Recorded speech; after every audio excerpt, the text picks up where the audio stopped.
Hey everybody, can you all see and hear me? I'm just getting set up. Let me make sure I am using the right settings. I think I am.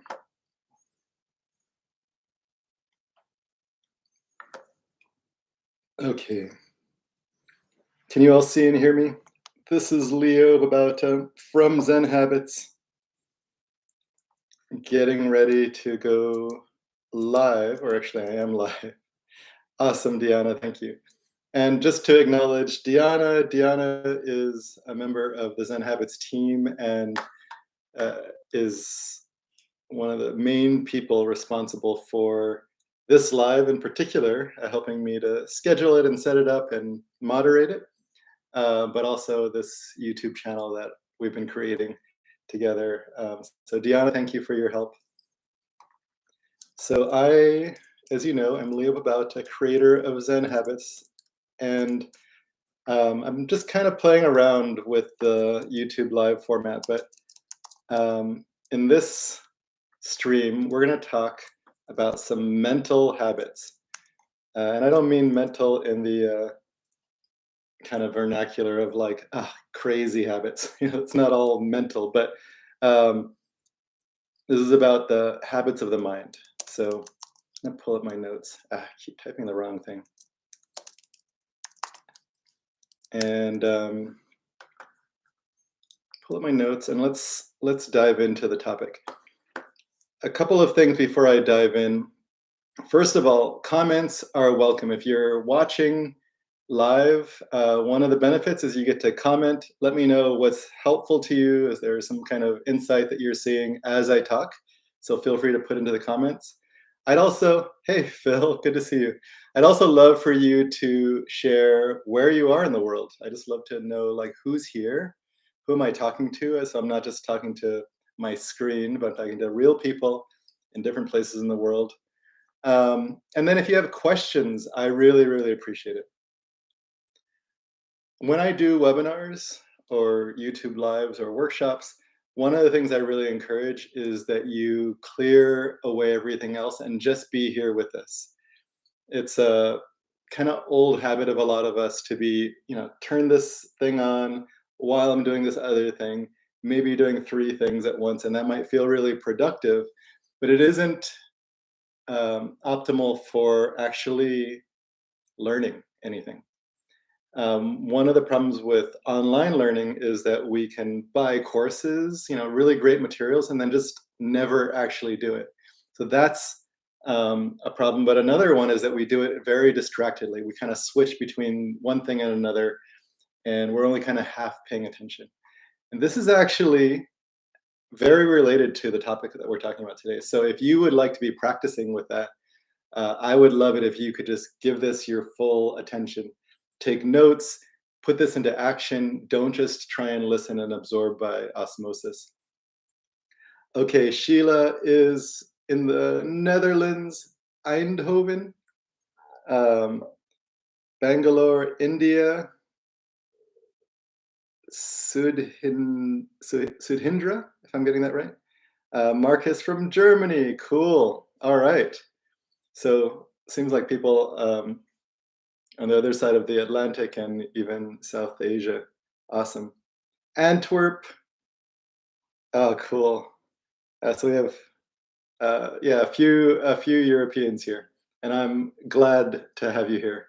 And then if you're joining, you want to put in where you're from, please do so. Okay, so the topic of this live is changing the mental habits that block getting things done. So if we are wanting to actually accomplish things, move projects forward, tackle our to-do list, maybe there's a list of things that you've been avoiding, maybe things in your inbox. So if there's a desire to do more, you might notice that we have avoidance patterns. So these are what we might call procrastination. And so we're going to take a look at some of the mental habits that cause procrastination, that cause us to not get things done, to not be able to move forward.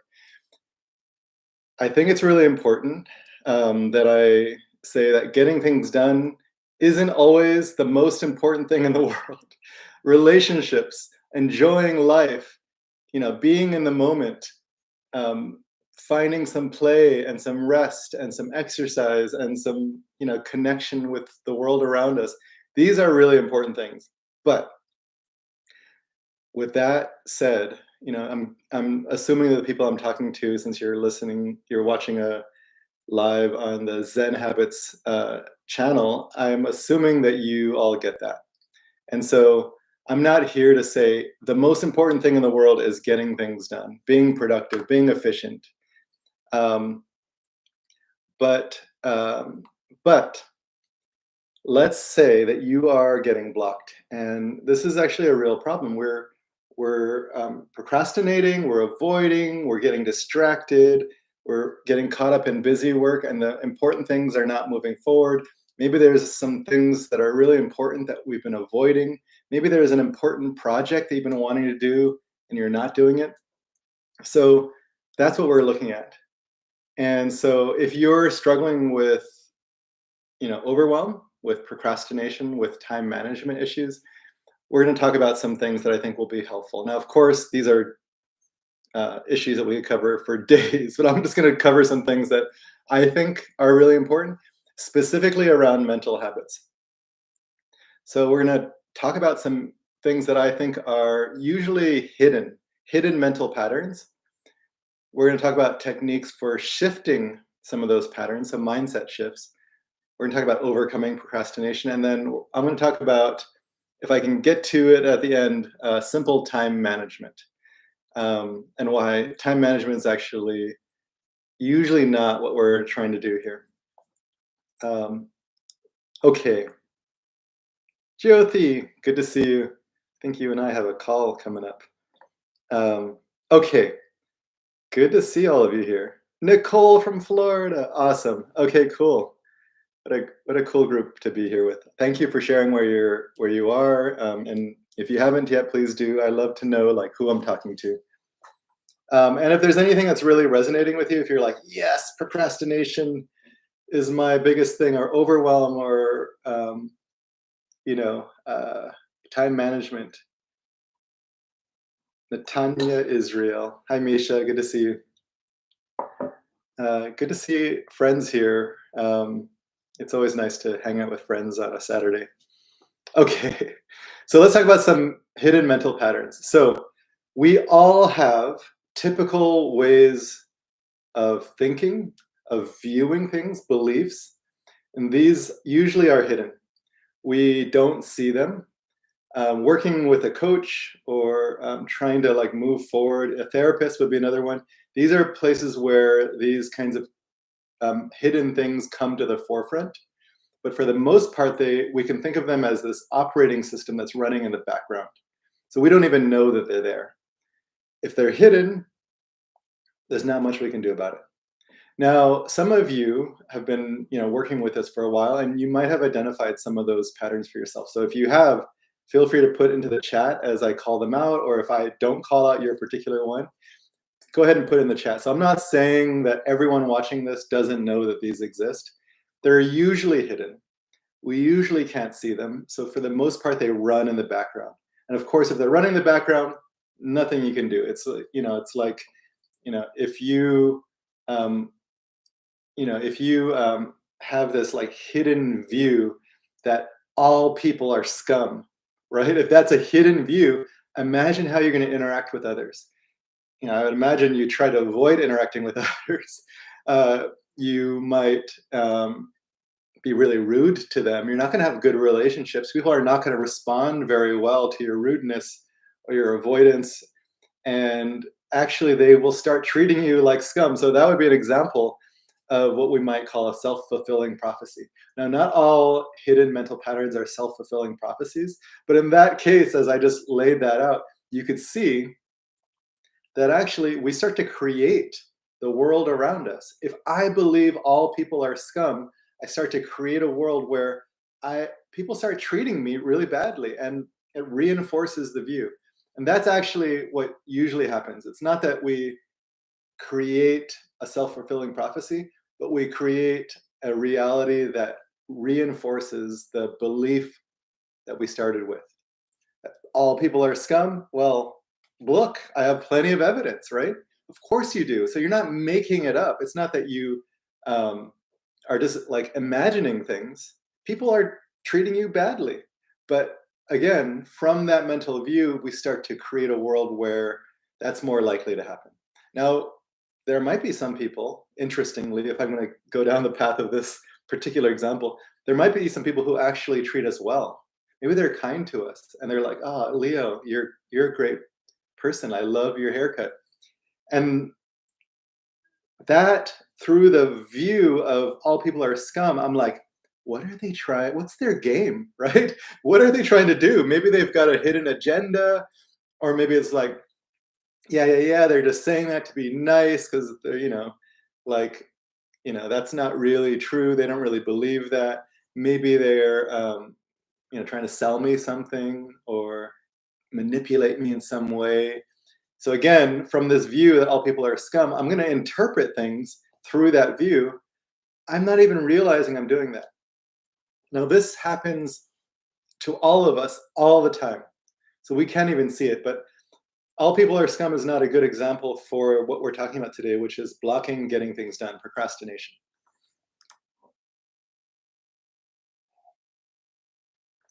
Paradigm. Yeah. Habits, beliefs, programming. So, yeah, absolutely. Um, so, but let's look at some specifically that block getting things done. So, one is I can do it later. Again, we don't actually think that out loud. We don't say that out loud using our mouth to ourselves. We might not even realize we're thinking that in some way. Again, it's just a view. All people are scum. In that example, we might not ever say that unless somehow it's provoked. Somehow, we get into a conversation and someone's poking at our view, like, hey, why do you think this and that? Why are you acting this way? And then eventually it might come out, but we won't actually realize we have that view. And so the same thing, if I can do this later. This other stuff is more urgent, right? Of course, there's always going to be things that are more urgent than this thing that we are feeling some avoidance around, right? Like if this thing is scary, we're not likely to actually make the time and turn towards it and face it. We're going to be caught up in busy work, so there's always going to be things that we can fill our time with. We always have more things that we can do during the day than we actually have time for. So we can choose, easier things that feel more urgent. So the hidden belief is I can do this later. And that is factually true. You can always do something later, right? So that's some of the power of a belief like that is, it has some factual truth. I can do this later, right? I can do it later today. I can do it tomorrow. Some projects are projects that you keep pushing down the road till next year. Like, I will do that someday, would be another version of this belief. Um, Another version of this is I'll do it today. I'm going to do this today, but at some unspecified time.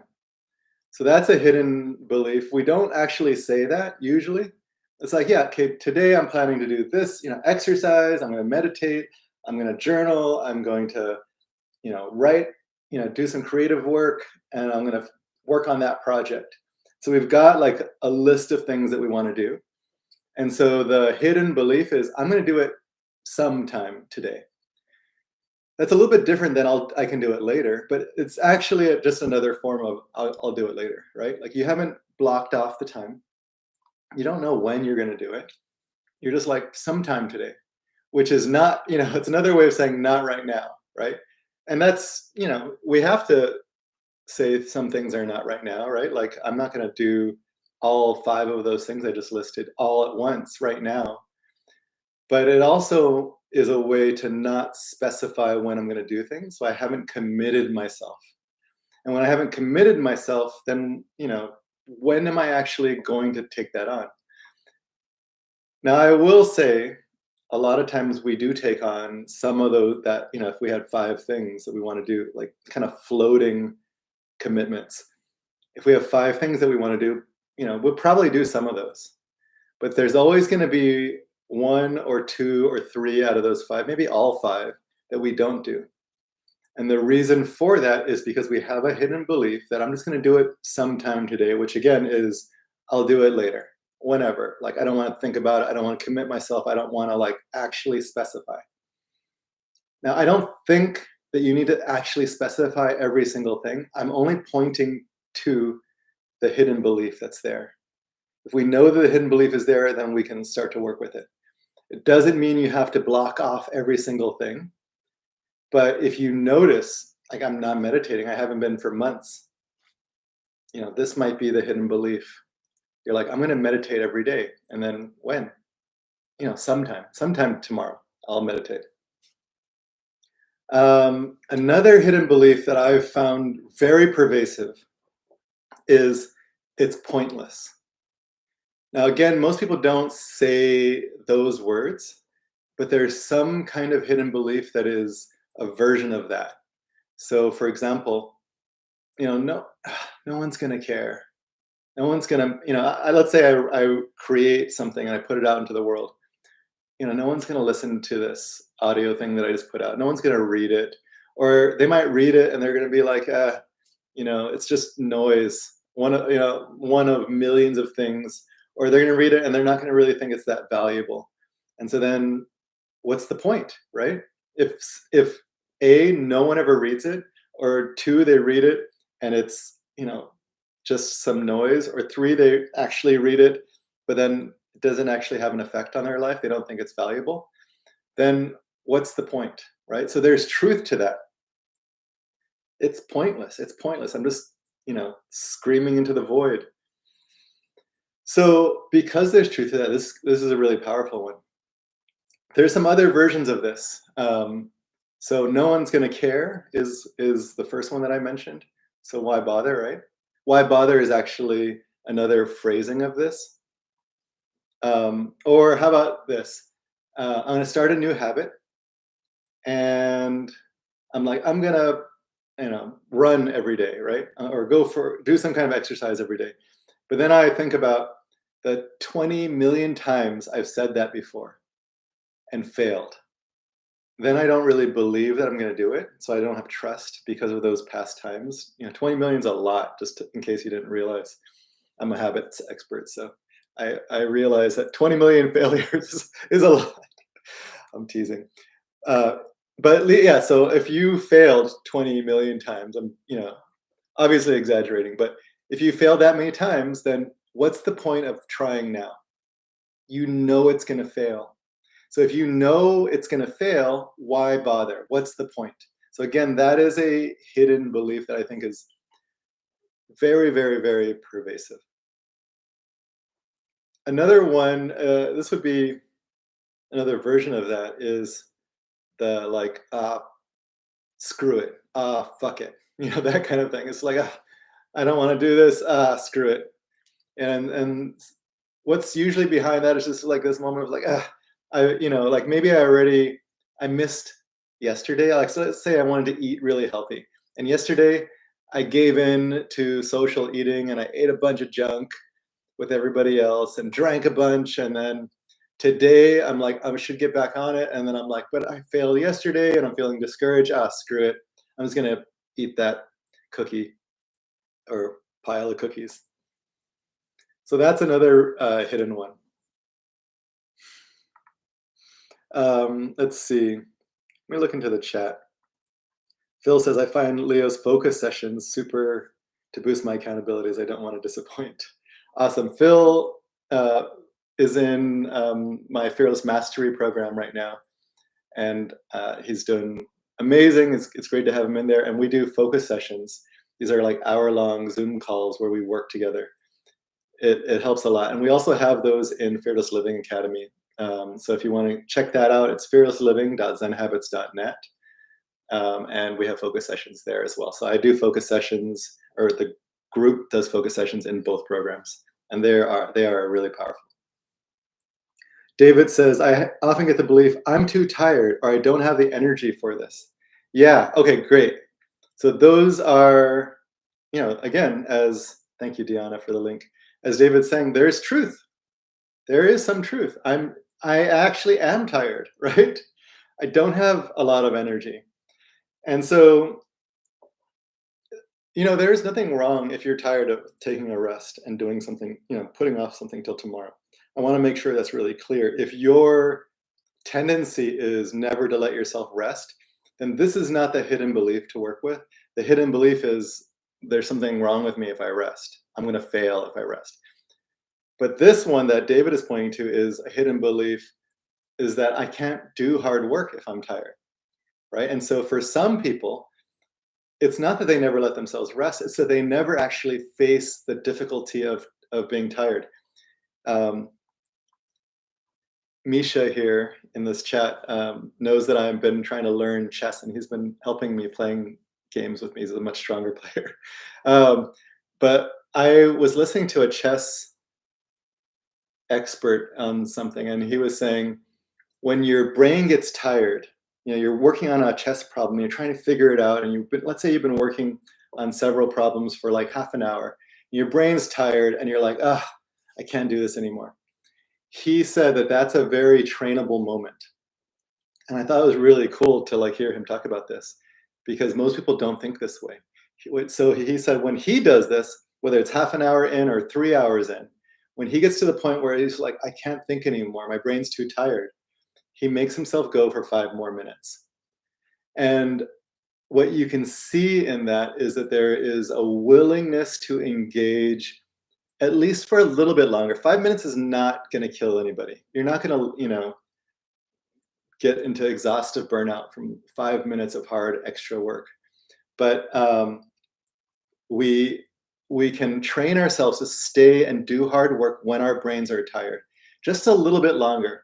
My Zen teacher had something like that where where I was telling her like I would sit down and meditate, but then at some point I'm bored. This is actually another hidden belief. This is too boring, right? I knew someone who wanted to exercise, but they're like, exercise is so boring. And I'm like, and? So anyway, I would sit down and meditate, and there was something about my mind that didn't want to sit there. So I would just get up if I was meditating on my own. And my teacher said, the first time that you want to get up from the meditation cushion, don't, just stay. And then she said, the second time you want to get up, don't. And she said, the third time you want to get up, let yourself get up.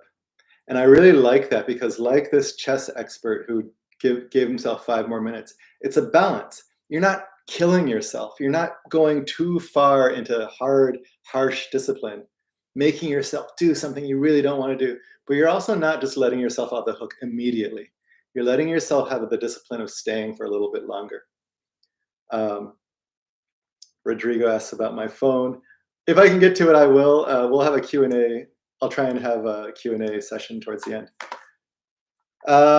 Okay, so I'm too tired. This is too boring. This is too much is another one. There's too much. I can't do it is a different version of that. I can't do this, or this is too much, or it's too hard. I can't do it, right? It's too boring. I can't do it. So we have this belief we can't do it. Another version of that is, I'm definitely going to fail, which is also a version of this is pointless. So you can see that these are related beliefs. There's a lot of commonality here, but I'm just trying to state them in as many different ways as possible so you might be able to recognize them for yourself. Fearless Living, Heartful Fluency says, tell them about FLA's Fearless Writers Club. Yeah, they have a weekly session where they get together and hold themselves accountable, and they share like really cool concepts. I think it's one of the best groups in FLA. Fearless Living Academy, which is that link there, fearlessliving.zenhabits.net. Yeah, amazing. You can share more if you want to. Okay, I think I've covered a lot of the hidden mental patterns. So I'd like to move beyond that. Let me just check and see if there's any other ones that I want to highlight.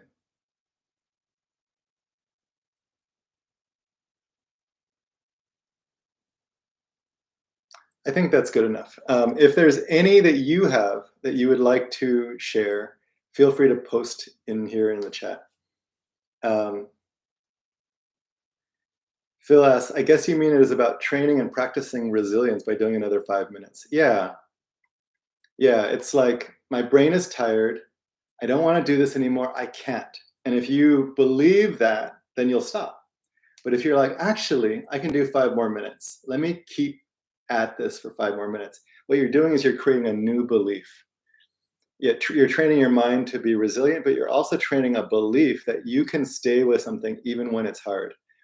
And that I think is the most powerful thing about that example of 5 more minutes of this really hard work when my brain is too tired. It's not enough to kill you, right? 5 more minutes, you can do that. And so I actually think staying with a hard task for an extra few minutes when you feel like giving up is really, really great training because you're creating a new belief. You're not reinforcing the belief that you can't do hard work. You're creating a new belief, a new like neural pathway actually, that hard work is actually possible. You can stay with it for a little bit longer. Okay, so if I've missed any, feel free to put into the chat. If you have something you'd like to ask about, feel free to put in the chat. But let's talk about how to actually shift some of this. We've already actually started on that. So the first technique is going to be a little bit obvious, but it's also the most important one. So I'm going to talk about the obvious, which is you have to be able to be aware that it's there. And so what I would really, as a way to train this, what you can do is have a daily session where you sit down and say, I'm going to get something hard done. Maybe you have a list of hard things and you're like, okay, here's a list of things that I've been avoiding, that I keep putting off and procrastinating on, that I really want to get done, but never seem to find the time to do. I'm going to make a list. And then I'm just going to do a session every day. And it could be 15 minutes to start with. Maybe you extend it over time, but 15 minutes. And you're going to pick one thing from that list. So 5 days a week, weekdays. Block it off on your calendar, 15-minute session. And before the 15 minutes starts, pick something from that list before the session starts. So you know when the session starts what you're going to focus on. Now, when the session starts, notice if you tend to avoid, it's like 10 o'clock. This is the time I have it on my calendar. Let me just do these other things first. So notice that, and then write down whatever you notice. Like, what are the thoughts that have you want to go do something else? Like, oh, yeah, I can do that in a minute, right? You notice how quickly I said that? Yeah, I can do that in a minute. It's not like, yes, Leo, we will do this in a minute. It's more like, yeah. So we're trying to like move past the moment of starting and go do something else real quick. And what you might notice there is that it's like, I can do that in a minute, which is a version of I can do it later, which is the first one that I pointed to. And so, yeah, you might actually start maybe 5 minutes late. No big deal, right? That's actually another version of that. I can do it later. No big deal if I put it off. No one's going to care. No one's going to notice, which is a little bit of the pointlessness too, right? No one's going to notice. So who cares, right? I can just kind of put it off. No one's watching me right now. No one's going to know if I start 5 minutes late. So write that down. Write down the reason you didn't start on time. So starting on time would be the first thing to look for. And then the second one is you want to move away from it. So let's say you started and 2 minutes into it, you're like, oh, let me go check my email.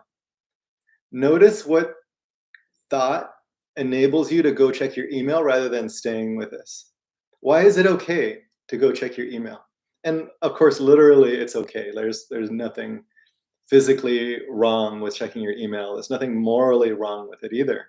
You're not a bad person, but asking yourself, why is it okay to let myself off the hook and not face this hard task and go check my email? Ask yourself, what is the belief that causes that to be okay?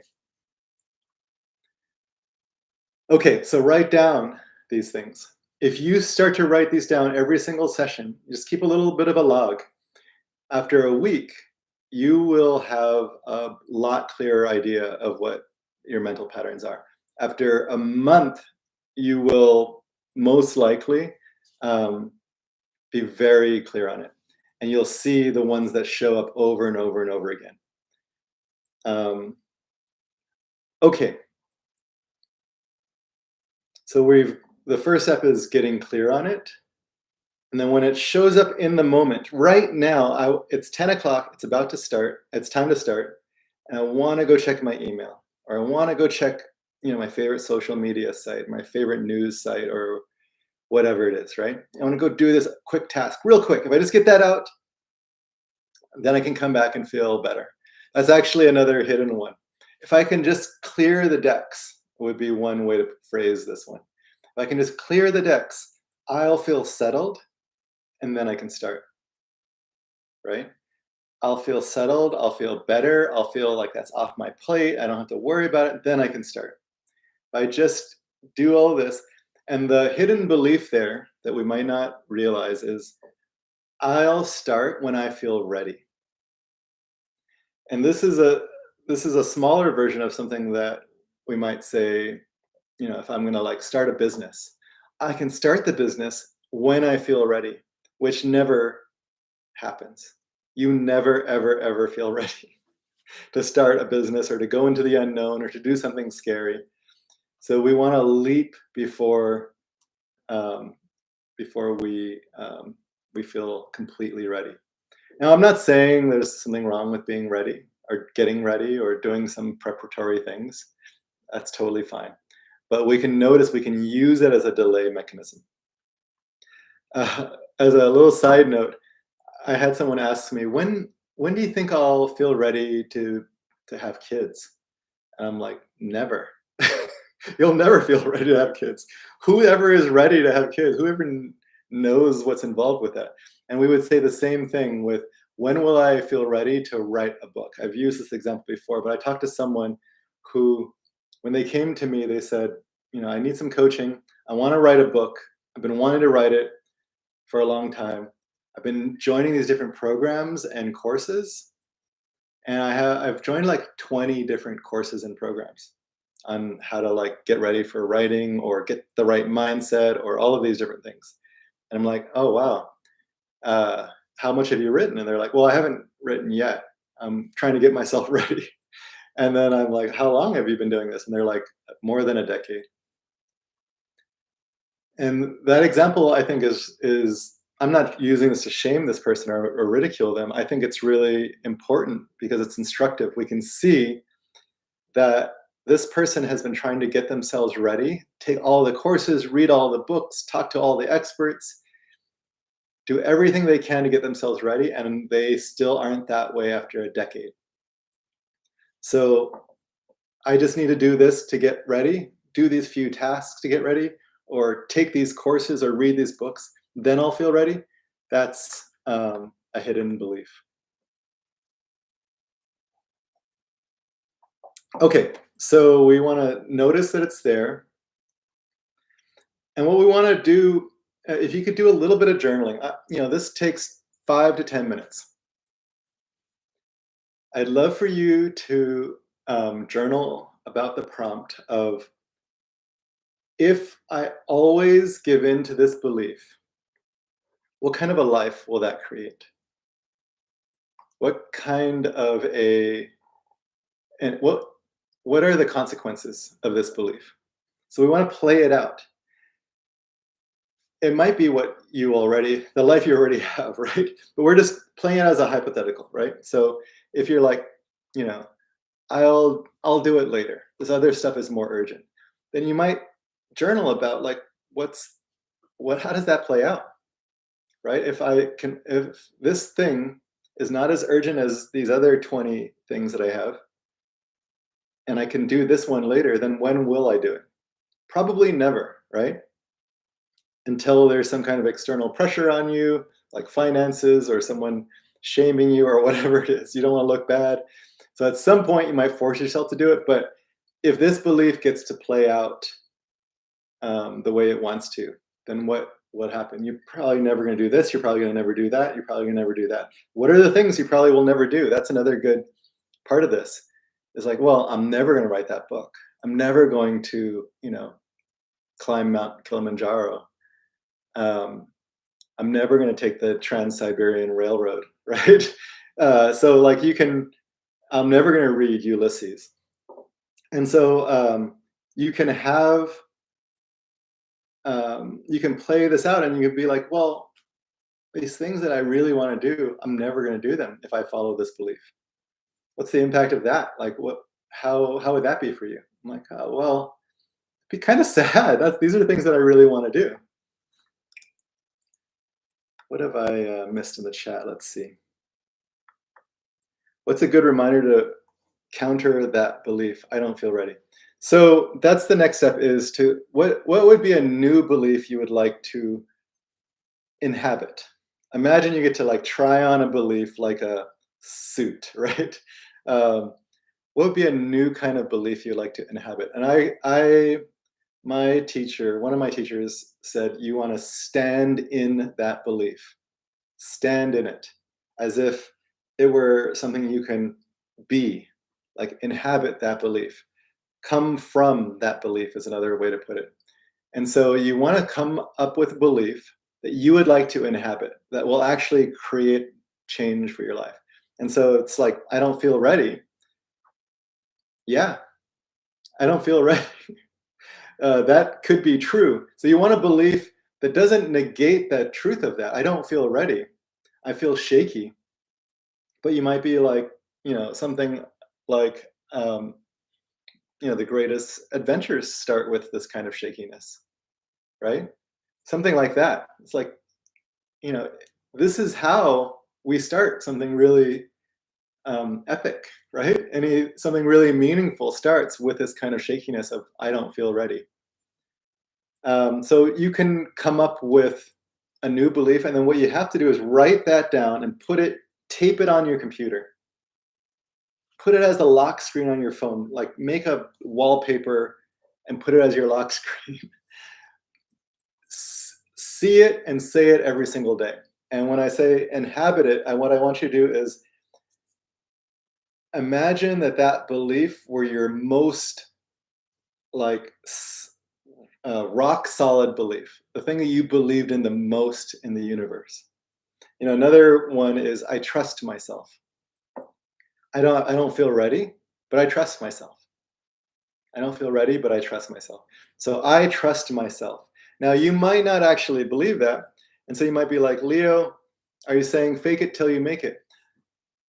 What I'm saying is we want to form some new mental habits. And the way we do that is by doing the habit. So if you want to form the habit of walking every day, you don't like wait until it's already true that you've been walking every day. You start walking, and then the habit starts to become true. If you walk every day, then it's actually real. You have a new habit of walking every day, right? You don't wait a month and say like, have I been walking every day? You look back on it. No, you don't wait until it's true. You start doing it. So if you want to form a new mental habit, you have to start doing it. So every day, do those 15-minute training sessions and say, I trust myself. Okay. I want to leave a little bit of time for questions. So I'm going to go over overcoming procrastination. I think I've covered that. This 15-minute session, we can eventually lengthen it to 20 minutes, 30 minutes, 45 minutes, an hour. We can do multiple sessions. Pomodoros is another structure. 25 minutes with a 5-minute break. Start out with one partial Pomodoro of 15 minutes and then get to 25 minutes after a couple of weeks. And then start on a second Pomodoro a couple of weeks after that. So just increment. And then scale it back if you're having trouble. Like if you're really busy or you're super, haven't been sleeping well. If you're now on 2 Pomodoros, instead of going to 3, scale back to 1. Scale it to the level that works for you. So what I want you to do is to have at least 1 block a day, even if it's 10, 15 minutes. And eventually you can do 25 minutes then two 25 minutes, then three. Um, but you want to have these blocks and you want to do it every day. And you want to have a list of the things you're avoiding. So update the list every few days. Be like, oh, yeah, there's this thing I've been wanting to do, this email I've been wanting to respond to, this thing I have to print and mail. Like, that's never going to happen. Put it on your list. My taxes, right? I want to reply to this, someone's voice note that they left me. So I'm going to make a list of these things and then actually do them in that 15 to 25-minute block. Inhabit the new belief as you do that, and then keep that log. Journal about the old belief when it shows up. Maybe you uncover some new ones. And also journal about how the new belief goes. So I'd love for you to celebrate when you're like, oh yeah, actually I acted as if I trusted myself for 2 minutes out of that 15 minutes. And that's something to celebrate. That's 2 minutes where you acted as if you trusted yourself. 2 minutes that you didn't do before, right? Before that there was 0. And now it's 2 minutes. And if you start to do that more and more as a higher percentage during the 15 to 25-minute session, amazing. Eventually, that'll become easy because you're forming new neural pathways. Okay, so we're going to retrain our old procrastination habits by this 15-minute block and the little journal and the new habit we're going to inhabit. I don't know why I never made the connection between the word habit and the word inhabit. So inhabit this new habit. It's maybe the new title of my next book.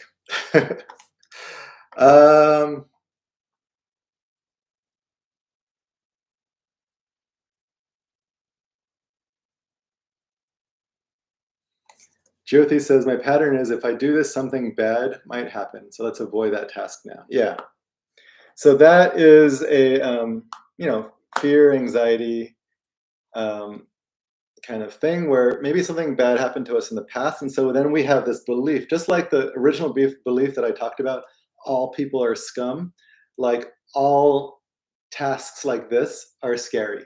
Something bad's going to happen. I'm going to fail. I'm going to embarrass myself. I'm going to be rejected. Something like that is a belief that's there.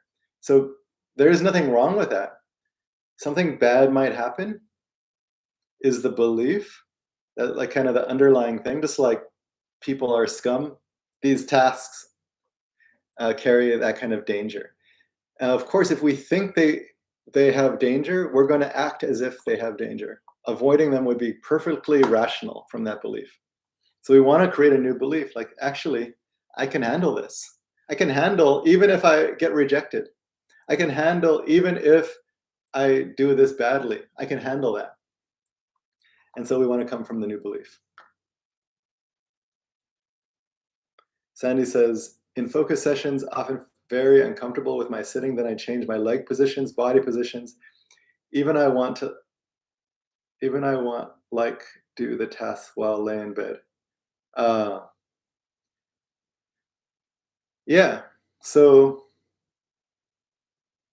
I think moving around is probably a good idea. You don't have to sit too long.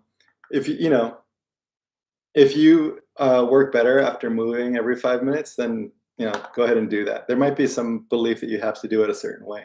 That might be a hidden belief. Okay, let's talk about simple time management, and then I'm going to leave some time for questions. So a lot of times people think I need to get better at time management. I'm always behind. I'm not making the most of my day. And I get where that comes from. We're feeling like we have too much to do and we're not actually making the most of each day. So we're not getting stuff done. We're not moving things forward. We're falling further and further behind. Things are dropping. Like we're feeling like we're just making a mess of how we're using our day. And so what people want is some kind of optimal strategy to manage my time better. And I think that there are some techniques that are helpful for this kind of thing. And I'm going to talk about them. But actually, I think the actual thing that's going on for most people is that there are some things they don't want to do. They're afraid of doing, they're procrastinating on. And so there's like a pile easy or comfortable. Can you all hear me? I'm getting a nice, lovely warning that my internet connection is not great. It's gone now. So there's this pile of things that we're avoiding and this pile of things that we're actually moving through frantically, and then another pile of things that we're using to distract ourselves. Maybe it's like YouTube, right? Or whatever it is, games, um, chess. So we've got this pile of things is actually the thing that makes us think we're using our time badly. And the thing about it is, it doesn't matter if you have the perfect time management system. If you're not doing that pile of things, then there's no system works. Every system falls apart because of this pile. This pile is also pretty random, so we're kind of just randomly doing stuff. So that's another issue. And then the distractions is another issue. But the distractions are a way to avoid this big pile. And so is this other pile of stuff we're just using as busy work. So these two piles really are only relevant to this discussion because we're using them to avoid this original pile of things that are hard or scary.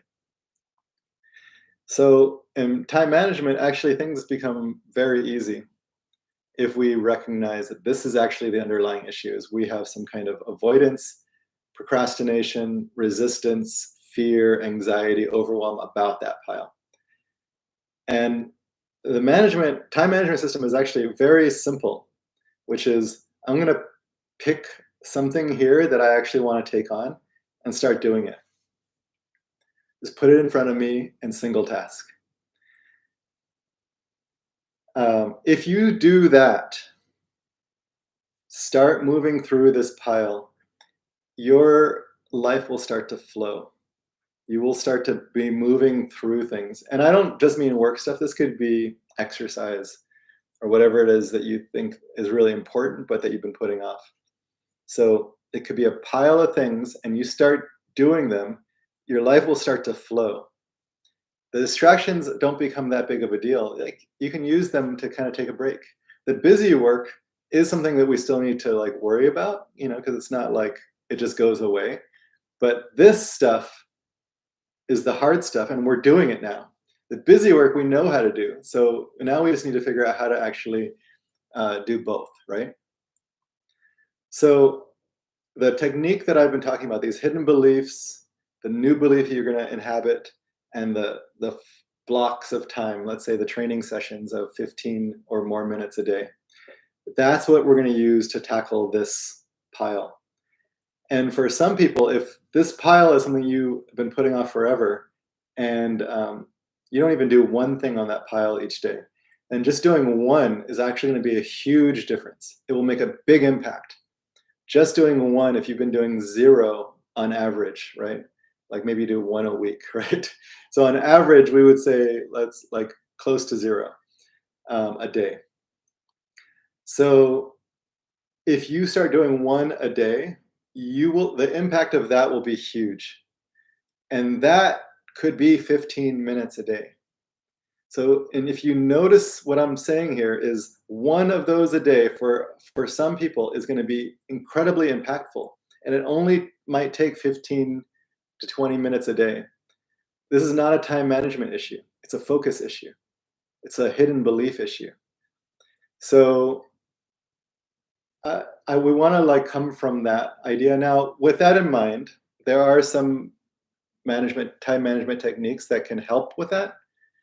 The first thing is, this is something that I've preached for the entire time I've been writing for Zen Habits, is make a list of 1 to 3 things from that list that you want to get done that are going to have an impact on your life, on your work, on your projects, on something, So 1 to 3 things.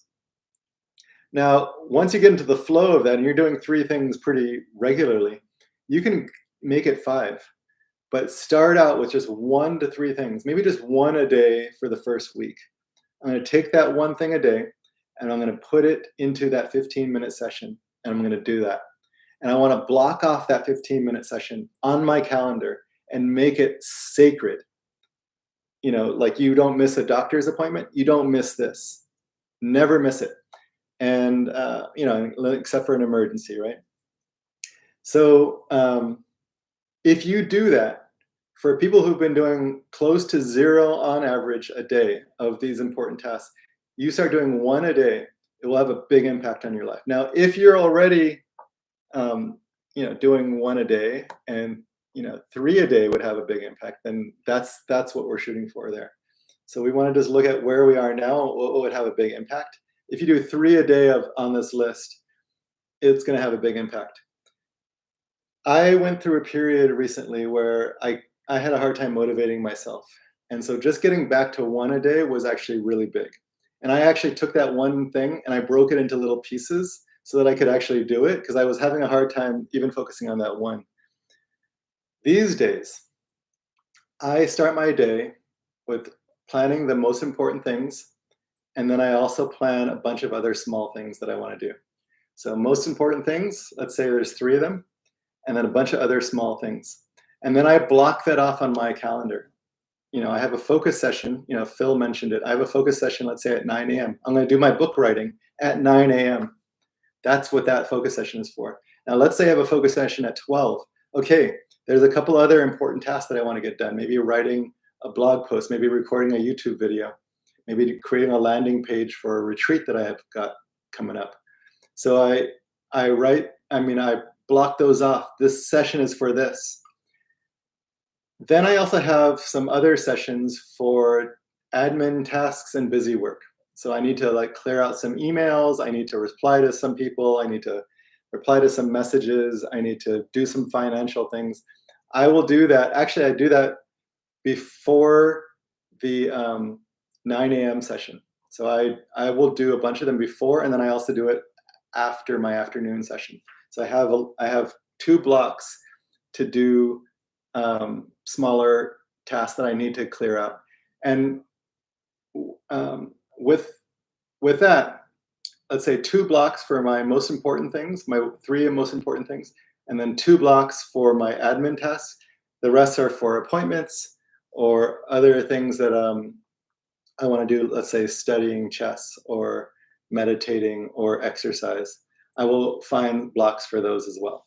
Now, I don't always stick to those blocks perfectly, but if I can get an 80 to 90% success rate at that, my time management system is working really well. If I fail at those, if I'm doing less than 50% of those blocks, I actually start to fall behind. Then I get a little more religious about those sessions. Okay, let's see. Let's get 1 or 2 questions. If you have a question you'd like to ask me, feel free to put it in here. I know earlier we had someone say, how do you organize your phone? Which I don't think of myself as having any kind of cool tips.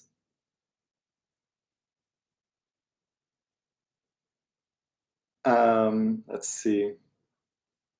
I can show you my phone. This is an Android. Okay. I'm doing terribly at this. So you can see here it has the day. Nothing is a spiritual reminder for me. And then it has a few icons. The middle one is chess. Each of those icons is a little folder, a pop-up folder. And so I have, the first one is reading. I have several ebook and reading things that I use. The second one is productivity. So it's calendar, email, notes, tasks. Then I have chess. Then I have my browser / password / maps. Then I have chat. I use Beeper to consolidate all my chats like WhatsApp, Telegram, text messages, Facebook. And then I have another thing called tools, which is weather, camera, clock, Spotify, my car, my robot vacuum, my front door lock. Then I have fitness, which is my Aura ring, uh, Coros running watch, weights, Strava, Google Fit. Okay, that's my phone organization. But as you can see, there's not a lot of distractions on the home screen. I don't have shiny apps. It's always purpose driven, so I know when I'm going to use it. Okay, what other questions we have here? Deanna says, Leo once said to me, your brain will always out evidence you. Yeah, your brain will be able to argue you. It'll use these beliefs and then find the evidence and say, see, like, you can't do this. No one cares. People are scum. And so we don't want to argue with that. We want to just realize that that belief, if we let it play out, will actually create an impact on our life that we maybe don't want. And so we want to create a new belief. Don't argue with the old one. Don't try and find evidence to out argue it. Any others? One thing I might say is in these chats, giving advice to others is usually not a good idea.